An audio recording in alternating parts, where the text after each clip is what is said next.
कार्तिक मास अटई पवित्र धर्म मास मध्यसार बोईत बंदाण उत्सव पाळुछु आम संस्कृतिर आधार।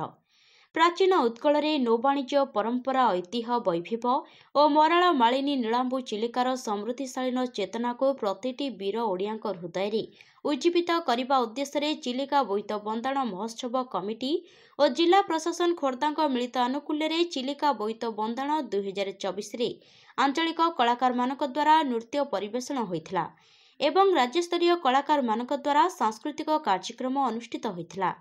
एही अनुष्ठान में मुख्य अतिथि भाव में ओडिशा आईन मंत्री श्री पृथ्वीराज हरिचंदन, वाणिज्य परिवहन मंत्री श्रीजुक्त विभूतिभूषण जेना, मान्यवर संसद पुरी डॉक्टर समित पात्र, दिगपहंडी विधायक श्रीजुक्त सिद्धांत महापात्र, खोर्धा विधायक श्रीजुक्त प्रशांत जगदेव, प्रमुख शासन सचिव विष्णुपद सेठी, जिलापाल खोर्धा चंचल रणा, जिला आरक्षी अधिकारी खोर्धा सागरिकानाथ अध्यक्ष बाणपुर श्री मिटू नायक, अध्यक्षा बालुंगा सुकांती पाइकराय प्रमुख जोग देथिले।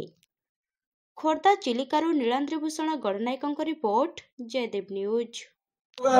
बालुगाँव समस्त क्लब एवं ये जो वॉलंटियर युवक माने तापरे मो अनुरोध करी विशेष भाव में यही कॉलेज अध्यक्ष को जे कि यही स्थानटी आमको बोईत बंदाण उत्सव करने अनुमति देइछन्ति।